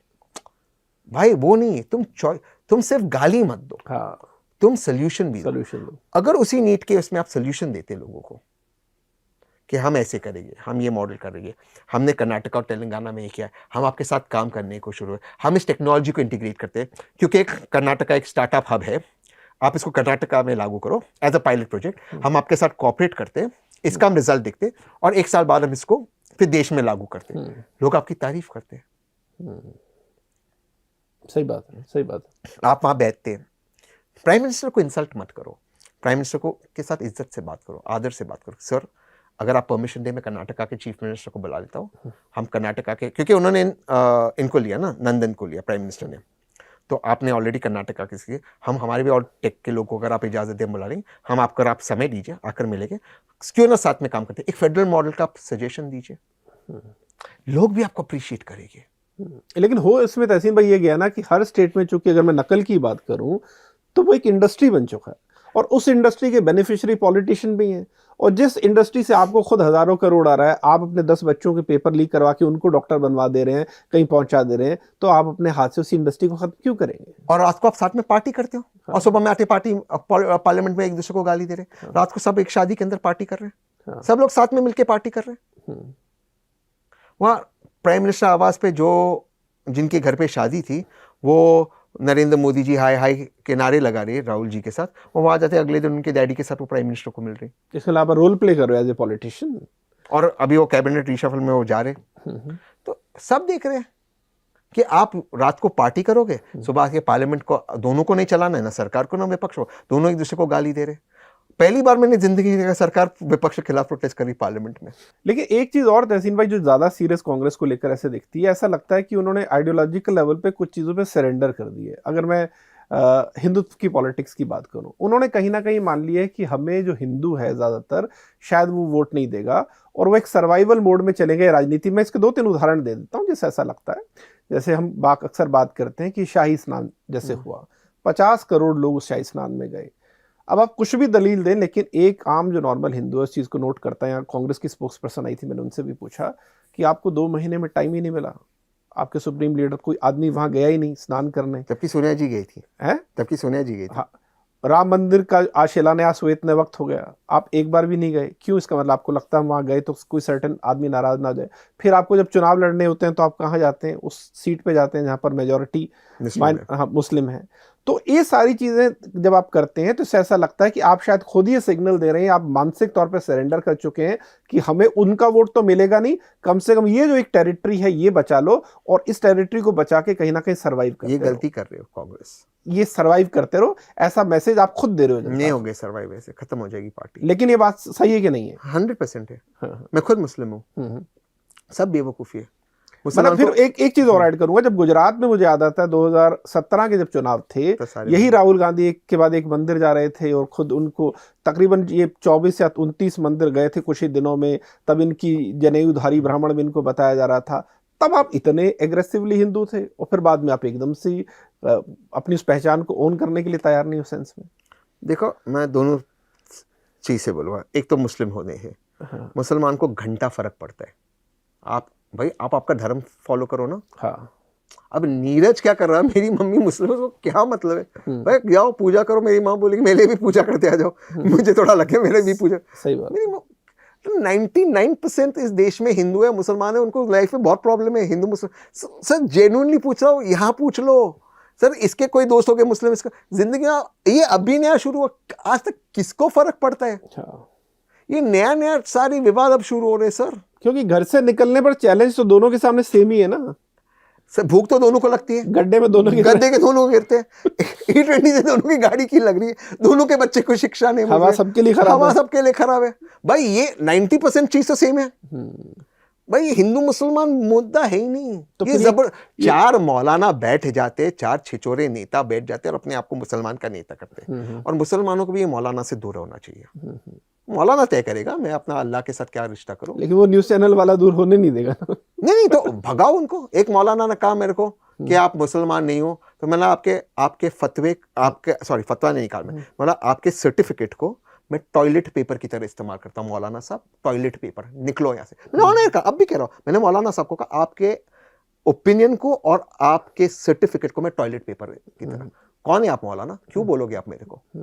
मैं अपने अल्लाह के साथ मेरा क्या रिश्ता, आप क्यों बोलोगे मुझे? होते कौन? अल्लाह ने कहीं लिखा है कि मौलाना बोलेगा मुझे, क्यों? कौन है मौलाना? दिन की बात सिखाओ, सिरातुल मुस्तकीम की बात सिखाओ भाई। मैं बचपन से जय हनुमान ज्ञान गुण सागर जय कपीति हूँ लोग उजागर करते आया हूँ। मैं बचपन से बिस्मिल्लाहिर्रहमानिर्रहीम करते आया हूँ। मुझे ना भाजपा का सर्टिफिकेट चाहिए, ना मुझे किसी मौलाना का सर्टिफिकेट चाहिए। दोनों जाए अपने घर। जय श्री राम में भाजपा को देखते बोलने लगा। सही बात। टीवी में जब छोटा था, जब मैं दूरदर्शन पे 9 बजे रामायण देखता था, ये भाजपा की वजह से देखता था। और एक चीज का जवाब दो, धर्म खतरे में तो भाजपा के नेता त्रिशूल लेकर जमीन पे क्यों नहीं है? और कौम खतरे में तो ओवैसी के बच्चे तलवार लेके जमीन पे, इनके सबके बच्चे विदेश में अंग्रेजी में पढ़ाई करेंगे और गरीब के बच्चे साले मरेंगे। सॉरी साला नहीं बोलना चाहिए, कॉफी भी पी रहे हैं वहां पर, और एक ही शादी में पार्टी कर रहे और पार्टी कर रहे, वहां एक ही कैफे में कर रहे, साथ में हॉलीडे कर रहे, और मर रहा कौन? गरीब का बच्चा। चाहे फिर वो राम गोपाल मिश्रा उत्तर प्रदेश में या संभल में मुसलमान बच्चे हो, सारे के सारे में एक कॉमनैलिटी गरीब है भाई। इस्लाम खतरे में है तो ओबीसी के बच्चे तलवार लेकर क्यों कौम को रक्षा नहीं कर रहे? ये मौलाना के बच्चे क्यों नहीं है? और हिंदू धर्म खतरे में है तो ये भाजपा वाले त्रिशूल लेकर क्यों नहीं है जमीन पे? इनके बच्चे कौन से यूनिवर्सिटी, बॉस्टन, हार्वर्ड में क्यों जा रहे हैं? सही बात है। हाँ, धर्म के लिए रक्षा करो। फेक, इनको ये धर्म का जहर फैलाते हैं और कांग्रेस इसमें फंस गई है। अभी वंदे मातरम का कंट्रोवर्सी क्या मतलब था करने का? क्यों करना है? किसकी तरफ से कंट्रोवर्सी हुई?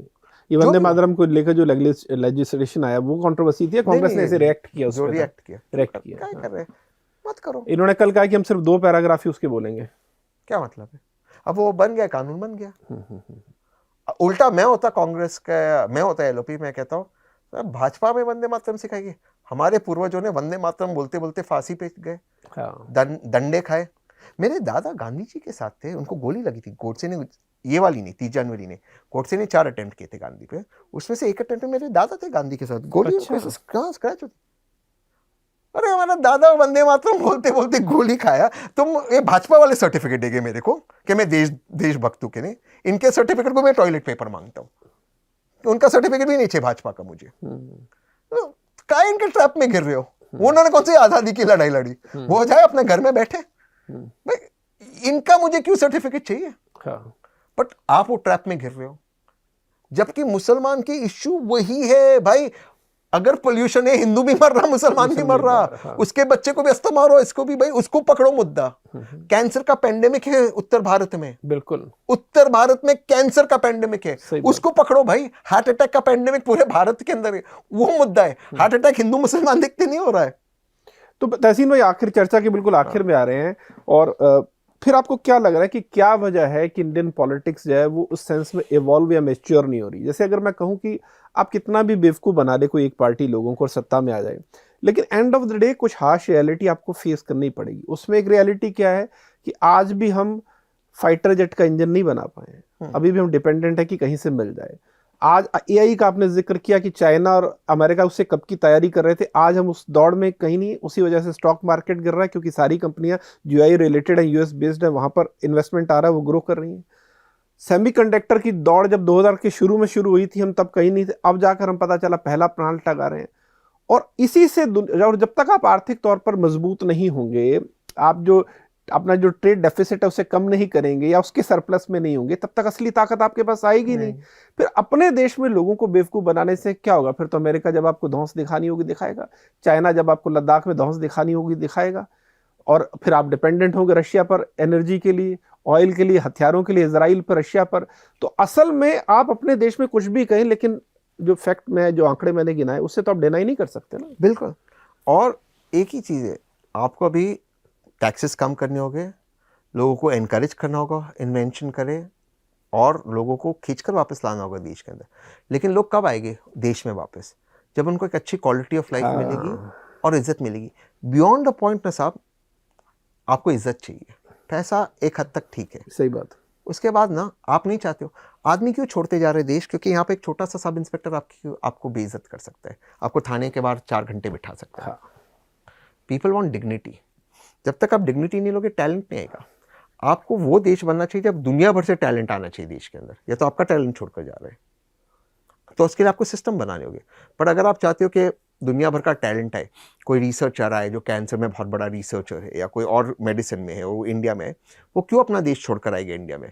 जब उसको वर्ल्ड क्लास इंफ्रास्ट्रक्चर मिलेगा, ईज ऑफ डूइंग बिजनेस मिलेगा, कोई उसको हैसल नहीं करेगा, हैरेस नहीं करेगा। आपको वो एटमॉस्फेयर बनाना है। जापान के मंत्री ने तो अभी कह दिया ना कि 2014 में बुलेट ट्रेन का प्रोजेक्ट आया था, और यहाँ पर मैंने देख लिया जब तक मिनिस्टर्स को पैसा नहीं मिलता, हर किसी के अपने इंटरेस्ट में काम नहीं होता। इतनी और क्या क्या क्या कितनी बड़ी एम्बेरसमेंट है आपके लिए। और जब जापानीज कल्चर में कभी किसी को बेइज्जत नहीं करते। हाँ, आप जानते हो, बिल्कुल। जापान कभी किसी को बेइज्जत नहीं करता, और उसके बावजूद उसको लिखना, it is akin to something. Japanese culture जो है, जो लोग जापान कल्चर के बारे में, जापानीज कभी नहीं बोलते, बहुत शांत रहते, कुछ नहीं बोलते वो। Very rarely do Japanese talk. तो क्या तहसील भाई, क्या रीजन है 2008 में चाइना में फर्स्ट बुलेट ट्रेन जो है उनका प्रोजेक्ट स्टार्ट हुआ, 2023 तक पूरे चाइना में इतना बुलेट ट्रेन की लाइन थी जितनी पूरी वर्ल्ड में मिला के नहीं है। यही पीरियड 15 सालों का हुआ। हमने 2014 में बुलेट ट्रेन स्टार्ट किया, 2026 आ गई, पहली लाइन कंप्लीट नहीं हुई। 13 सालों में इतना नेटवर्क जितना पूरी दुनिया में नहीं, और 12 सालों में एक लाइन स्टार्ट नहीं हुई। क्योंकि फिर वापस वही आ जाता है, ब्यूरोक्रेट्स, सेल्फ इंटरेस्ट। मेरा इंटरेस्ट, किसको काम मिलेगा, कौन क्या करेगा, कौन मेरा रिश्तेदारी करेगा।